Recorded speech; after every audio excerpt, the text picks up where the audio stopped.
വിഷമത്തിലാക്കി. 250-ൽ കൂടുതൽ ആൾക്കാർ മരിച്ചു. വെള്ളാർമല സ്കൂളിലെ 32 കുട്ടികൾ മരിച്ചു.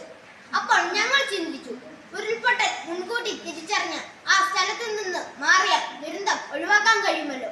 അതിനെപ്പറ്റി പഠിക്കാൻ 2021 ഒക്ടോബർ 16-ന് ഉരുൾപൊട്ടലുണ്ടായ ഞങ്ങളുടെ അടുത്തുള്ള കൂട്ടിക്കൽ പ്രദേശം ഞങ്ങൾ തിരഞ്ഞെടുത്തു. അവിടെ പോയി സംസാരിച്ചു, കാര്യങ്ങൾ കണ്ട് മനസ്സിലാക്കി. ന്യൂസ് പേപ്പർ, യൂട്യൂബ് വഴി ആ സമയത്തെ വീഡിയോകൾ കണ്ടു. വിശദമായി പഠിച്ചപ്പോൾ ഉരുൾപൊട്ടലിന്റെ ഒരു പ്രധാന കാരണം അതിതീവ്രമായ മഴയാണെന്ന് ഞങ്ങൾ തിരിച്ചറിഞ്ഞു. 150 മില്ലിമീറ്ററിൽ കൂടുതൽ മഴ മലപ്രദേശങ്ങളിൽ പെയ്താൽ ഉരുൾപൊട്ടൽ ഉണ്ടാകാം.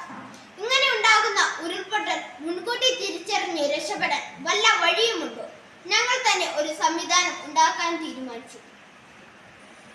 ഞങ്ങളുടെ ഈ പ്രോജക്റ്റിലെ ഉദ്ദേശ ലക്ഷ്യങ്ങൾ: ഉരുൾപൊട്ടലിന് കാരണമാകുന്ന കേരളത്തിലെ പ്രധാന സാഹചര്യങ്ങളെ കണ്ടെത്തുക, അതിതീവ്ര മഴയും ഉരുൾപൊട്ടലും തമ്മിലുള്ള ബന്ധം മനസ്സിലാക്കുക, കോട്ടയം, ഇടുക്കി ജില്ലകളിലെ ഉരുൾപൊട്ടൽ സാധ്യതാ പ്രദേശങ്ങളിലെ പ്രതികൂല സാഹചര്യങ്ങൾ വിലയിരുത്തുക, പരിസ്ഥിതി ലോല പ്രദേശങ്ങളെ കോർത്തിണക്കി ഒരേ നെറ്റ്വർക്ക് പോലെ പ്രവർത്തിക്കുന്ന മീനച്ചിൽ റിവർ മോണിറ്ററിംഗ് സിസ്റ്റം പരിചയപ്പെടുത്തുക, ഉരുൾപൊട്ടൽ മുന്നറിയിപ്പ് സംവിധാനം ഉണ്ടാക്കിയെടുക്കുക. ഞങ്ങളുടെ പ്രോജക്റ്റിലെ പഠന രീതിക്ക് ഉപയോഗിച്ച ഉപകരണങ്ങൾ: നിരീക്ഷണം, കൂട്ടിക്കൽ കാവാലി പ്രദേശം; അഭിമുഖം, സർവേ, പരീക്ഷണം, ഉരുൾപൊട്ടൽ മുന്നറിയിപ്പ് സംവിധാനം നിർമ്മാണം, റഫറൻസ്. ഞങ്ങളുടെ പ്രോജക്റ്റിലെ പഠന രീതി: അഭിമുഖം, സർവേ, നിരീക്ഷണം, പരീക്ഷണം, നിർമ്മാണം, റഫറൻസ്. 2021 ഒക്ടോബർ 16 ഉച്ചയോടുകൂടി കോട്ടയം ജില്ലയിലെ കൂട്ടിക്കൽ തൊട്ടടുത്ത ഇടുക്കി ജില്ലയിലെ കൊക്കയാർ എന്ന മലയോര മേഖലകളിലുണ്ടായ ഉരുൾപൊട്ടൽ ദുരന്തത്തെ ആസ്പദമാക്കിയുള്ള പഠന രീതിയാണ് അവലംബിച്ചിരിക്കുന്നത്. ഉരുൾപൊട്ടൽ നടന്ന കൂട്ടിക്കൽ കാവാലി പ്രദേശങ്ങൾ സന്ദർശിച്ചു. കൂട്ടിക്കൽ സ്കൂൾ അധ്യാപകരുമായി സംസാരിച്ചു. പ്രസ്തുത ദിവസത്തെ TV ന്യൂസ് റിപ്പോർട്ട് തുടങ്ങിയവ ഓൺലൈനായി നിരീക്ഷിച്ചു. മീനച്ചിൽ റിവർ മോണിറ്ററിംഗ് സംഘത്തിലെ ശ്രീ ടോമിച്ചൻ ചേട്ടനുമായി റിവർ മഴയും ഉരുൾപൊട്ടലും തമ്മിലുള്ള ബന്ധത്തെക്കുറിച്ച് സംസാരിച്ചു. അതോടൊപ്പം ഉരുൾപൊട്ടൽ മുന്നറിയിപ്പ് സംവിധാനത്തിന്റെ ഒരു ചെറിയ പതിപ്പ് അധ്യാപകന്റെ സഹായത്തോടെ നിർമ്മിക്കുകയും ചെയ്തു. ഞങ്ങളുടെ പ്രോജക്റ്റിന്റെ പഠന സ്ഥലങ്ങൾ: സ്കൂളിലെ computer lab, school library, Kottayam ജില്ലയിലെ തിടനാട് ഗ്രാമപഞ്ചായത്ത്, കോട്ടയം ജില്ലയിലെ പൂഞ്ഞാർ ഗ്രാമപഞ്ചായത്ത്. ഉരുൾപൊട്ടിയ സ്ഥലം കാവാലി, കോട്ടയം. ഉരുൾപൊട്ടിയ സ്ഥലം കൂട്ടിക്കൽ, കോട്ടയം. ഉരുൾപൊട്ടൽ മുന്നറിയിപ്പ് സംവിധാനം ഉണ്ടാക്കിയ സ്ഥലം സ്കൂൾ സയൻസ് ലാബ്. ഉരുൾപൊട്ടൽ കാരണങ്ങൾ: തെക്കു പടിഞ്ഞാറൻ കാലവർഷത്തോടനുബന്ധിച്ചാണ് കേരളത്തിൽ വ്യാപകമായി ഉരുൾപൊട്ടൽ കണ്ടുവരുന്നത്. കേരളത്തിലെ ഉരുൾപൊട്ടലിന്റെ പ്രധാന കാരണം ഒരു പ്രദേശത്ത് ഒരു നിശ്ചിത കാലയളവിൽ പതിക്കുന്ന അതിവൃഷ്ടിയാണ്. 2-3 ദിവസം 150 മില്ലിമീറ്ററിൽ അധികം മഴ ലഭിച്ചാൽ മിക്ക മലഞ്ചെരിവുകൾ അസ്ഥിരമാകുന്നതായി കാണാം. മലഞ്ചെരിവുകൾ ഒന്നൊന്നായി ഇടിഞ്ഞ ഒക്ടോബർ 16-ന് അതിതീവ്ര മഴ ലഭിച്ചിരുന്നതായി പ്രദേശവാസികൾ സാക്ഷ്യപ്പെടുത്തുന്നു.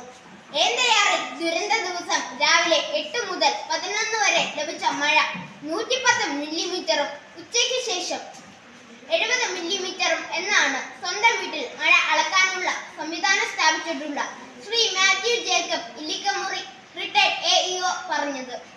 മീഡിയ സംരക്ഷണ സമിതി ശേഖരിച്ച വിവരം അനുസരിച്ച് രാവിലെ 8:30 മുതൽ വൈകുന്നേരം 3:30 വരെ 145 മില്ലിമീറ്റർ മഴ പൂഞ്ഞാറിലും 235 മില്ലിമീറ്റർ മഴ പീരുമേട്ടിലും ലഭിച്ചിട്ടുണ്ട്.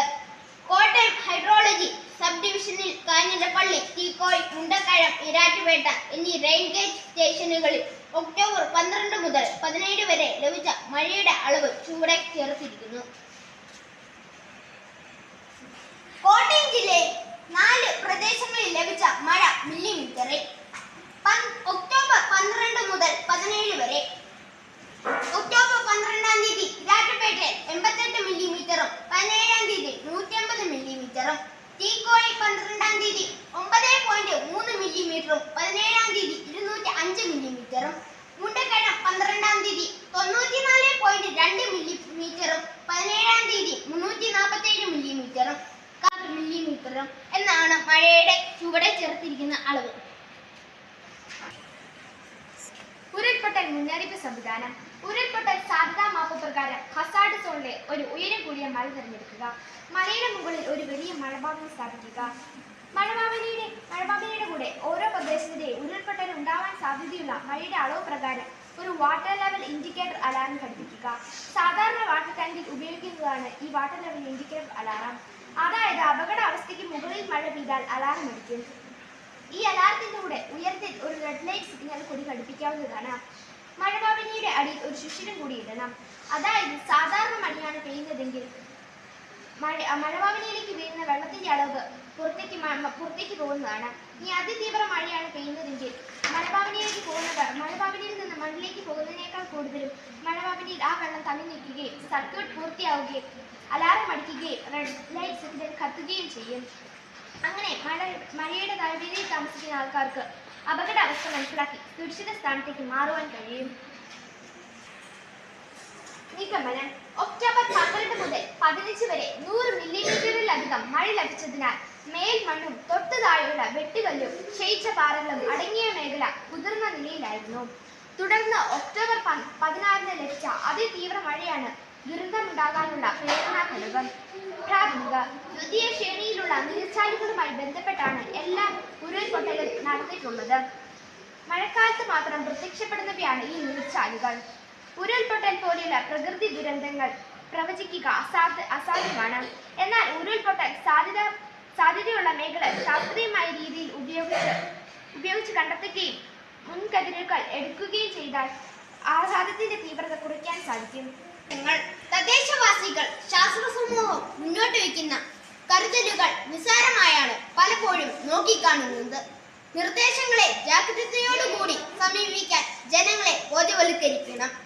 അത്യാഹിതം സംഭവിച്ചാൽ പെട്ടെന്ന് പ്രതികരിക്കാൻ തയ്യാറുള്ള വോളണ്ടിയർമാരെ വാർത്തലത്തിൽ പരിശീലിപ്പിച്ചെടുക്കുക. മഴമാപിനിയുടെ ശൃംഖല മെച്ചപ്പെടുത്തണം. മഴ അളന്ന് ഓരോ പ്രദേശത്തിന്റെയും ഉരുൾപൊട്ടൽ ആരംഭിക്കുന്നതിനുള്ള അളവ് കണ്ടെത്തിയാൽ മഴ നിശ്ചിത അളവിൽ അധികമാകുമ്പോൾ മുന്നറിയിപ്പ് നൽകാനും ഭീഷണിയുള്ള സ്ഥലങ്ങളിൽ നിന്ന് അവരെ മാറ്റിപ്പാർപ്പിക്കുകയും ചെയ്യാം. കെട്ടിട സമുച്ചയങ്ങൾ, ക്വാറികൾ എന്നിവ ഒരു കാരണവശാലും റിസ്ക് കൂടിയ സ്ഥലങ്ങളിൽ അനുവദിക്കാതിരിക്കുക. ഹസാർഡ് മാപ്പിനൊപ്പം റിസ്ക് മാപ്പുകൾ തയ്യാറാക്കുകയും ഇൻഷുറൻസ് പരിരക്ഷ ഏർപ്പെടുത്തുകയും വേണം.